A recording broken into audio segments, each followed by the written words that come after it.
Hello and welcome to Viewpoint. I'm Ian Beaumont and today is Monday, the 13th of April, Easter Monday in some parts of the world. An interesting set of headlines basically have kind of grabbed my attention, so we're going to sort of chop and change between the stories. But top stories at the moment: President Barack Obama promised Monday to work with other nations to halt the rise of piracy.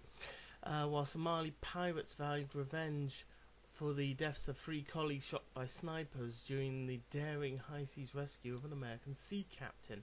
Now, the pirates' threats raised fears for the safety of some 230 foreign sailors still held hostage in more than a dozen ships anchored off lawless Somalia.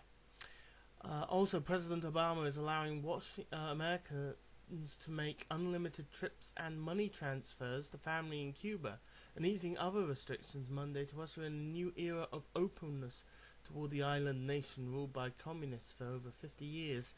The White House made the formal announcement during presidential spokesman Robert Gibbs' daily briefing with reporters. In Thailand, thousands of troops fired warning shots and tear gas to turn back rampaging anti-government protesters Monday night, forcing retreating demonstrators into one neighbourhood where a clash with residents left 2 people dead.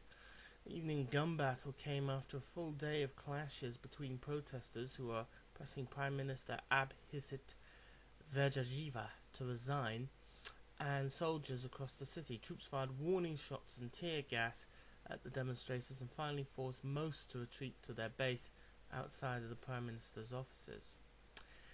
And rock music producer Phil Spector was convicted Monday of second-degree murder in the shooting death of a film actress at his mansion 6 years ago. A Superior Court judge returned the verdict after an estimated 29 to 30 hours of deliberations. The jury had the option of choosing involuntary manslaughter, but did not do so. 3 other stories caught my eye today, such as this one. Indian police are hunting a con man who hypnotized a jewelry shop worker before stealing $160,000 US of diamond necklaces and bracelets. Katrina Sunil Puswami, who works at the Ceres store in Mumbai's upmarket Bandra West suburb, was told by the man he wanted to give the gems as a present and persuaded her to bring them to a nearby hotel. When the employee went to the hotel, the accused acted like he was the owner, according to Senior Police Inspector Prakash George, talking to the Daily News and Analysis newspaper. As Puswami was showing him the sets, he asked her to write the details of the sets for him.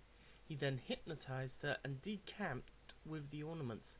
Puswami was left confused and could not understand what was going on. The officer said the jeweller's store was newly opened and the owner allowed the employee to visit the hotel with the diamonds because he thought he was in line for a large sale. Police are studying CCTV from the hotel to try to identify the con man, but cameras at the shop were not working. Parishioners at a church in Sweden celebrated Easter on Sunday by unveiling a 1.8 meter tall statue of Jesus that they had built out of 30,000 Lego blocks. Yeah, that's right, 30,000.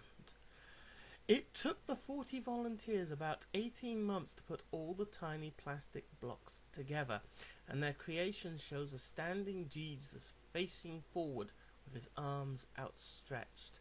The Protestant church was filled to capacity with about 400 worshippers when the statue went on display behind the altar, and some of the children in the congregation couldn't help but touch the white artwork. Church spokesman Per Walda said the statue at the Onstagrita church in the central Swedish city of Västerås is a copy of Danish sculptor Bertel Thorvaldsen's Christus statue on display in Copenhagen.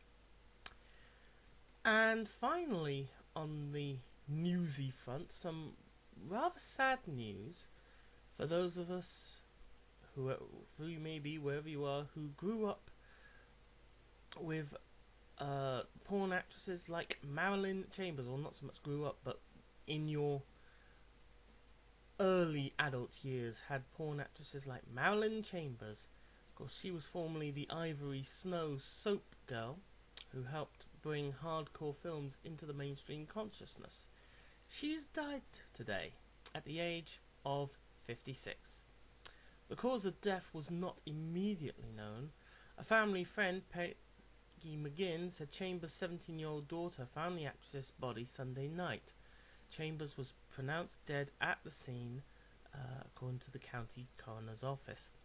Chambers and fellow actresses Linda Lovelace and Georgina Spelvin shot to fame at a time in the early 1970s when both American social morals and the quality of hardcore sex films were changing. So, yeah. Goodbye, Marilyn.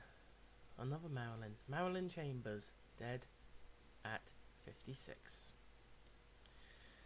And that's Viewpoint for today. I'm Ian Beaumont. Be back again tomorrow, and we'll see what there is to bring you then. Have a good day. We'll see you tomorrow. Bye-bye.